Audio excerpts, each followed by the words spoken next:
afternoon. Here is the news afternoon. First, the highlights. Lagos Safety Commission raises alarm over unsafe beauty practices, advocates stronger oversight. Federal government reaffirms commitment to low carbon economy.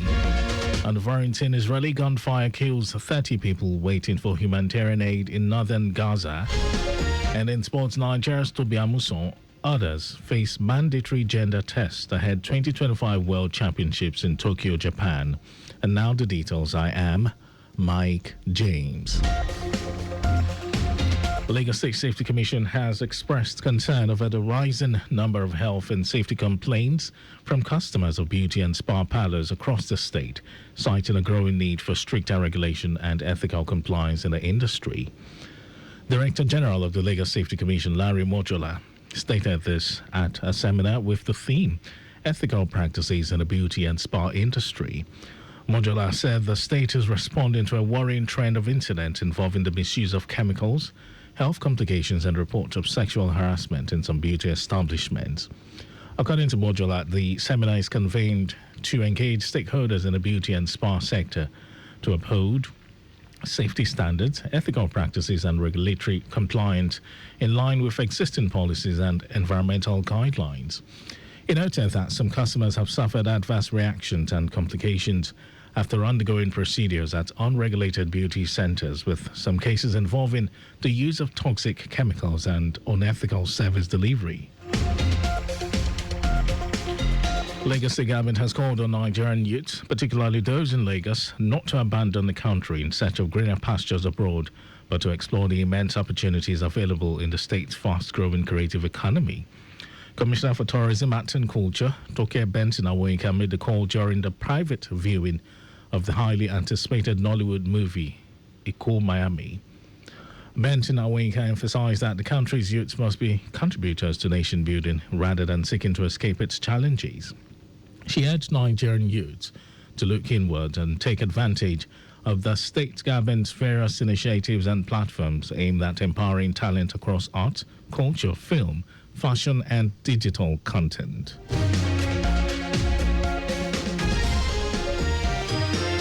The Broadcasting Organization of Nigeria, BON, has announced the extension of the deadline for the submission of entities for the 2024 Nigeria Broadcasting Awards.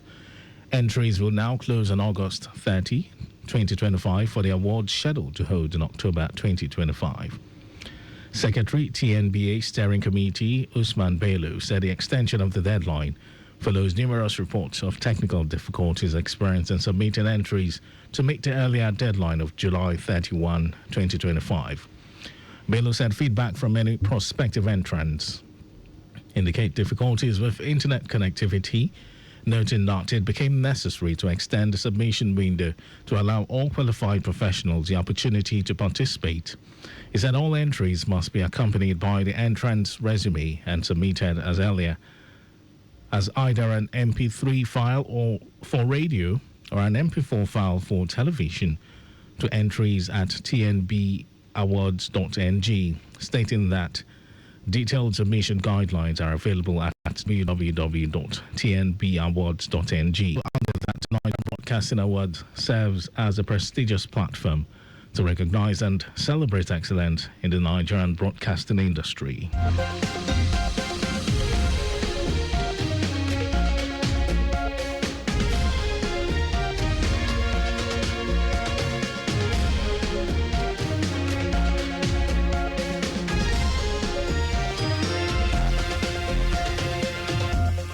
Now to the rest of the stories.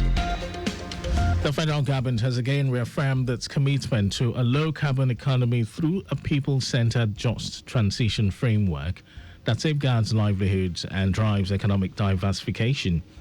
Director General and Chief Executive of the National Council on Climate Change Secretariat, Nkiruka Madueke, stated this at the final National Stakeholders Consultation on the development of Nigeria's Just Transition Guideline held in Port Harcourt, Rivers State. This is coming just as experts and labor leaders called for concrete policies to protect vulnerable workers and communities during Nigeria's energy shifts.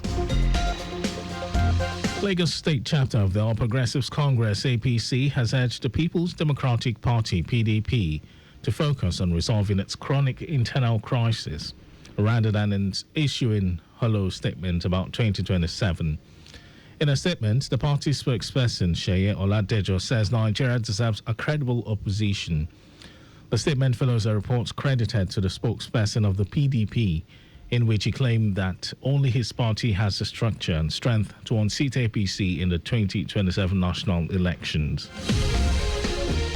And now to some foreign news. Israeli gunfire has killed at least 30 Palestinians waiting for humanitarian aid in northern Gaza. According to a report, the Israeli fire wounded around 300 more people.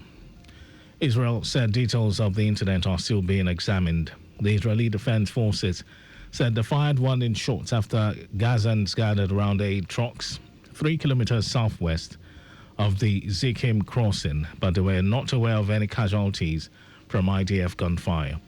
Director of Al-Shifa Hospital in Gaza City, Mohammed Salmiya, said his facility had received 35 bodies following the incident. And over to sports news. Nigeria sprint hurdler and world record holder Tobi Amusan will be among the female athletes required to undergo a mandatory genetic gender test under new regulations introduced by World Athletics ahead of the 2025 World Championships in Tokyo. According to the updated eligibility rules released by the global body, every athlete competing in the female category must, starting from September 1, 2025, complete a one-time genetic test to confirm their biological sex. The test aimed at detecting the presence of the SRY gene, typically found on the Y chromosome, will be conducted via cheek swab or blood sample. World Athletics President Sebastian Coe defended the new policy, insisting it is necessary to maintain fairness in women's sports. And that was our news at noon. Just before we go, use the walkway where available to avoid accident. You can follow us and like all our various social media platforms: X, Traffic Radio 961, Facebook, Lagos Traffic Radio 96.1 FM, Instagram, Lagos Traffic Radio 961. Subscribe and watch our news and programs live on YouTube, Traffic Radio 961. Visit our website at www.trafficradio961.ng. And you can also listen to Lagos Traffic Radio live on my Lagos app for timely updates. Did you know that the Sanwo-Olu administration provided 1,400 hostel beds for Lagos model colleges? Well, you can get more details. It's on the Lagos Government website. And to end the news, here are the highlights of the major stories. Lagos State Safety Commission has expressed concern over the rising number of health and safety complaints from customers of beauty and spa parlors across the state, citing a growing need for stricter regulations and ethical compliance in the industry. The federal government has again reaffirmed its commitment to a low-carbon economy through a people-centered just transition framework that safeguards livelihoods and drives economic diversification. We also told you that Israeli gunfire has killed at least 30 Palestinians waiting for humanitarian aid in northern Gaza. And in sports, Nigeria sprint hurdler and world record holder Tobi Amusan will be among the female athletes required to undergo a mandatory genetic gender test under new regulations introduced by World Athletics ahead of the 2025 World Championships in Tokyo. And for contacts with the newsroom, send a message to info@trafficradio961.ng. That ends the news broadcast compiled by Zainab Adebeshi. Thank you, Lagos. My name is Mike James. Good afternoon to you.